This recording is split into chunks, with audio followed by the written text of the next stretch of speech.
നാരായണീയം ഒരു കൈയിലെടുത്തുകൊണ്ടും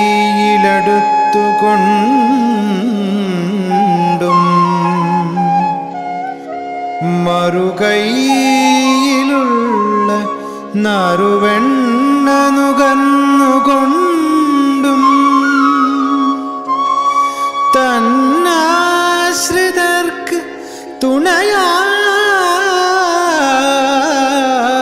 വിളങ്ങിടുന്ന നാരായണീയ ഗുരുവായൂരപ്പ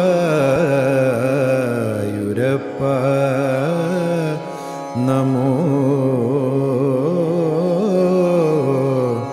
നമസ്തേ. അങ്ങനെ പിറ്റേന്നാൾ പറഞ്ഞതുപോലെ തന്നെ രുക്മിണി പാർവതീദേവിയെ വന്ദിക്കാൻ ക്ഷേത്രത്തിലേക്ക് പുറപ്പെടുന്നു. അതാണ് 3-ാമത്തെ ശ്ലോകം. തദനു വന്ദിതും ഇന്ദുമുഖി ശിവാം വിഹിത മംഗല ഭൂഷണ ഭാസുര നിരഗമത് ഭവദർപ്പിത ജീവിത സ്വപുരതഃ സുഭടാവൃത.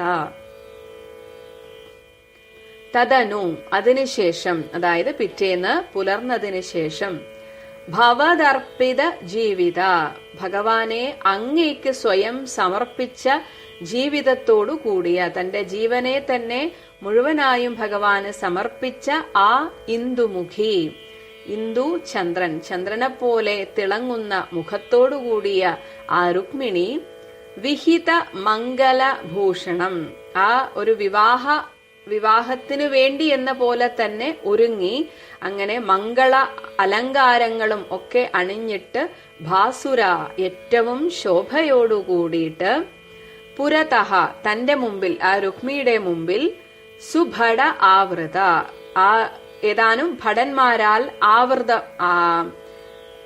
പടയാളികൾ ആവരണം ചെയ്യപ്പെട്ടതുപോലെ, അതായത് രുക്മിണിയുടെ ചുറ്റിലുമായിട്ട് പടയാളികൾ ഉണ്ട്. അങ്ങനെ ഭടന്മാരാൽ ആവരണം ചെയ്യപ്പെട്ടവളായിട്ട് ശിവാം ആ പാർവതീദേവിയെ വന്ദിക്കുവാൻ, തൊഴുതു പ്രാർത്ഥിക്കുവാൻ വേണ്ടി സ്വപുരതഃ തന്റെ രാജധാനിയിൽ നിന്നും നിരഗമത് പുറപ്പെട്ടു.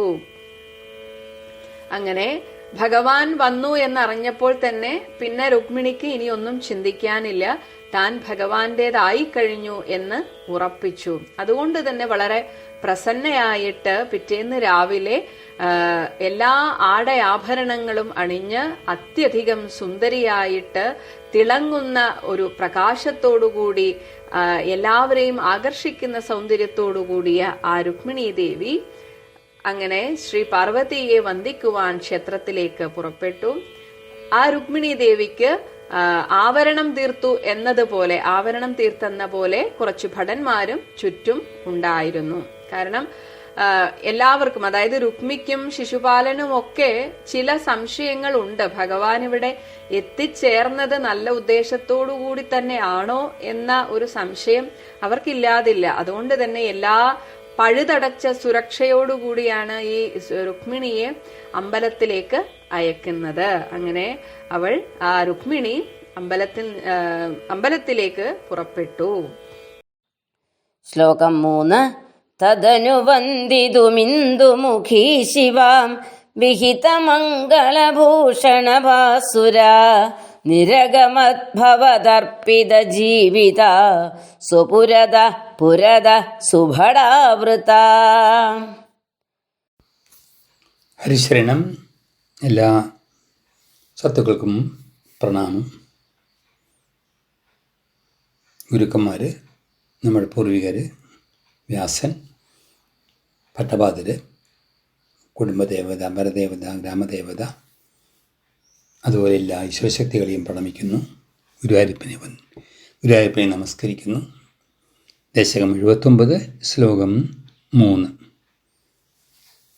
രസകരമായ ഒരു രംഗമാണ് ഇവിടെ അവതരിപ്പിക്കുന്നത്. വിവാഹ ദിവസമായി എല്ലാ ദിവസവും പാർവതീദേവിയോട് പ്രാർത്ഥിക്കാറുണ്ട്, എല്ലാ ദിവസവും ക്ഷേത്രത്തിൽ പോകാറുണ്ട്. നാരായണനെ ഭർത്താവായി കിട്ടാൻ വേണ്ടി ലക്ഷ്മി ദേവി പാർവതീദേവി പത്മനാഭ സഹോദരിയായിരിക്കുന്ന പാർവതീദേവിയോടാണ് പ്രാർത്ഥിക്കുന്നത്. ഇത് തന്നെയാണല്ലോ കാത്യായനി വ്രതത്തിലെ ഗോപസ്ത്രീകളും ചെയ്തത്. പാർവതീദേവിക്ക് അങ്ങനെ പേരുണ്ടല്ലോ, പത്മനാഭ സഹോദരിയാണ്. വളരെ വിശേഷപ്പെട്ടതായൊരു അവസ്ഥയാണിത്. അംബാജി ക്ഷേത്രത്തിലേക്ക് അല്ലെങ്കിൽ ദേവീക്ഷേത്രത്തിലേക്ക് വിവാഹ ദിവസം പുറപ്പെടുകയാണ്.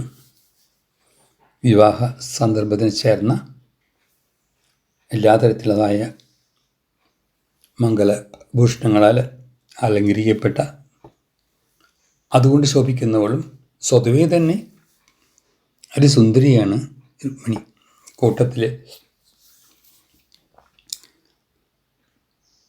ഈ വേഷവിധാനങ്ങളൂടെ ആയപ്പോൾ, അലങ്കാരങ്ങളായപ്പോൾ അതിസുന്ദരിയെ ശോഭിച്ചു. സാക്ഷാൽ ലക്ഷ്മി എന്ന പോലെ തന്നെ ലക്ഷ്മി തന്നെയാണത്. ആ ക്ഷേത്രത്തിലേക്ക് പോകുന്ന സമയത്ത് രുക്മിക്കൊരു സംശയം.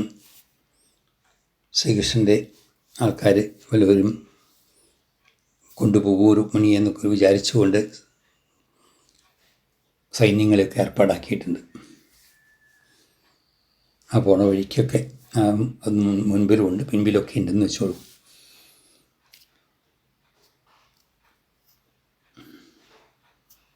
അങ്ങനെ അന്തഃപുരത്തിന് പുറത്തേക്ക് ഇറങ്ങുന്നു. ആ പോണ സമയത്ത് നല്ലൊരു വാക്ക് ഉപയോഗിച്ചിട്ടുണ്ട്, ഭവതർപ്പിത ജീവിത. തൻ്റെ ജീവിതത്തിനെ മുഴുവൻ തന്നെയും ഭഗവാൻ അർപ്പിച്ചുകൊണ്ടാണ്. ഭഗവാനെ തന്നെ മനസ്സിൽ വിചാരിക്കുന്നത്, ഭഗവാനിൽ സ്വയം അർപ്പിച്ചിരിക്കുന്നു, തൻ്റെ രക്ഷ ഭഗവാന്റെ കയ്യിലാണ് എന്ന് രുക്മിണിക്കറിയാം. നമുക്കും അറിയേണ്ടതാണത്. എവിടേക്ക് യാത്ര പുറപ്പെടുമ്പോഴും ഭഗവാനോട് പ്രാർത്ഥിക്കണം. നമ്മൾ യാത്ര പോവുകയാണ്, സുരക്ഷിതമായിരിക്കണം ഞങ്ങളുടെ യാത്ര. തിരിച്ചു വരുമ്പോൾ ഭഗവാനോട് നന്ദി ഉണ്ടാവണം, അപകടമൊന്നും കൂടാതെ തിരിച്ചെത്തിയില്ലോ അവിടുത്തെ കാരുണ്യം കൊണ്ടെന്ന് ഓർമ്മയുണ്ടാവണം. ഇവിടെയും ആ ഒരൊറ്റ വാക്ക്, ഭവതർപ്പിത ജീവിത. അന്തഃപുരത്തിന് പുറത്ത് കടന്നു. സൈന്യങ്ങളുണ്ട്. അങ്ങനെ ക്ഷേത്രത്തിലേക്ക് പോവുകയാണ്. ഉത്കണ്ഠയുണ്ട്. കാരണം ഭഗവാൻ എവിടെയാണ് നിൽക്കണമെന്ന് അറിയില്ല, അടുത്തത് എന്താ സംഭവിക്കുകയെന്നറിയില്ല, തൻ്റെ ജ്യേഷ്ഠൻ എന്തെല്ലാം സൂത്രങ്ങളാണ് പ്രയോഗിക്കാൻ പോണതെന്നും അറിയില്ല. അങ്ങനെ ധാരാളം ആശങ്കയുണ്ട് രുക്മിണിക്ക്, നമ്മുടെ ജീവിതത്തിലും ഉണ്ട്.